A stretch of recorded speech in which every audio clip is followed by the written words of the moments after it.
যাই হোক, এখন মনে করেন যে আমরা সালমান শাহর ভক্তরা চাই যে যেমন মামলা হয়েছে এমন আসামিদেরকে অ্যারেস্ট করা হোক।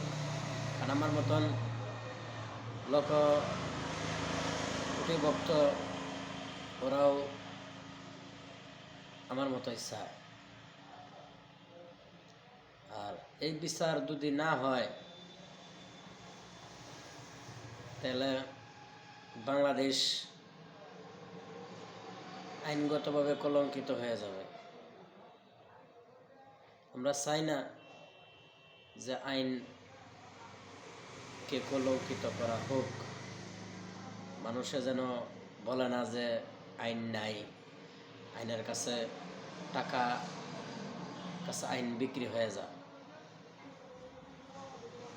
আইনের প্রতি শ্রদ্ধাশীল ছিলাম, এখনো আছি, কিন্তু হতাশার মধ্যে আছি আর কি। যে কোনো খুনিদেরকে অ্যারেস্ট করা হয় নাই।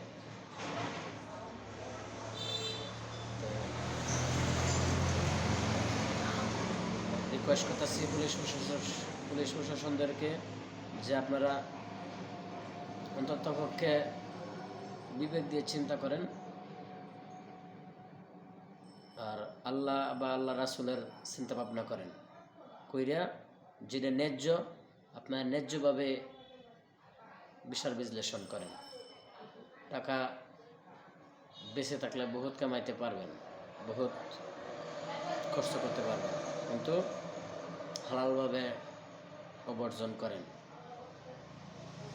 আর সামিরা বা সামিরা ফ্যামিলি ডন এদের কাছ থেকে টাকা পয়সা খায়া এদেরকে আর ছাড় দিয়েন না, কারণ এদের অনেক বয়স হয়ে গেছে গা, ওরা বৃদ্ধ বয়স হয়ে গেছে গা অলরেডি।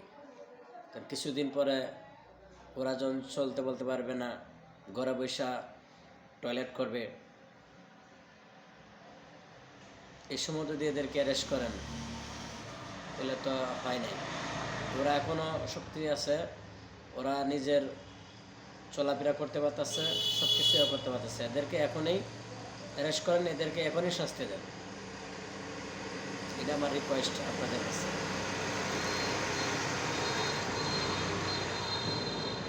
ধন্যবাদ, ভালো থাকেন, সুস্থ থাকেন। যদি কোনো পুলিশ প্রশাসন আমার ভিডিওটা দেখে থাকেন, একটু মূল্যায়ন করার চেষ্টা করবেন। এই অবাগার কথাগুলা অন্ততপক্ষে একটু মূল্যায়ন করার চেষ্টা করবেন। আসামিদেরকে অ্যারেস্ট করেন, না হইলে আমরা সবাই দেশে ভাববো যে টাকার কাছে আইন বিক্রি হয়ে গেছে। এটা একটা আইনকে একটা অবমাননা করা বা একটা কলঙ্ক, মিথ্যা একটা কলঙ্ক দেয়া। কিন্তু আমরা কোনো মিথ্যা কলঙ্ক আইনকে দিতে চাচ্ছি না। এখনও আইনের প্রতি শ্রদ্ধাশীল আছি।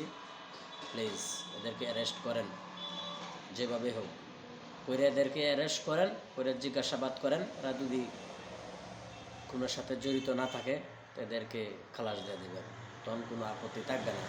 এদেরকে অ্যারেস্ট করেন, অ্যারেস্ট করে তারপর যদি জেল হাজত থেকে এরা খালাস পেয়ে যায় তাও আপত্তি থাকবে না, জানেন এরা অ্যারেস্ট হয়েছে। আমরা মনের অন্ততপক্ষে সান্ত্বনা দিতে পারবো, একটু সান্ত্বনা দিতে পারবো।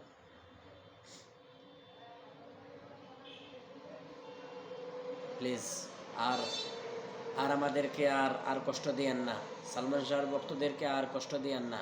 আমরা মানে আর কষ্ট আর সহ্য করতাম পারতাছি না, বহুত কষ্ট করছি, 29-30 বছর কষ্ট করছি, আর কষ্ট দিয়েন না। এখনও মাঝে মাঝে যখন মনে হয় মাঝরাতেও ঘুম ভেঙে যায়, টিভির সামনে মোবাইলের সামনে বসে থাকি কখন সালমান শাহ নিউজ আসবে যে ডন ধরা খাইছে, সামিরা ধরা খাইছে, সামির ফ্যামিলা ধরা খাইছে। সবসময় খবরগুলো দেখি, বুঝছেন। তা আমার মতন এরকম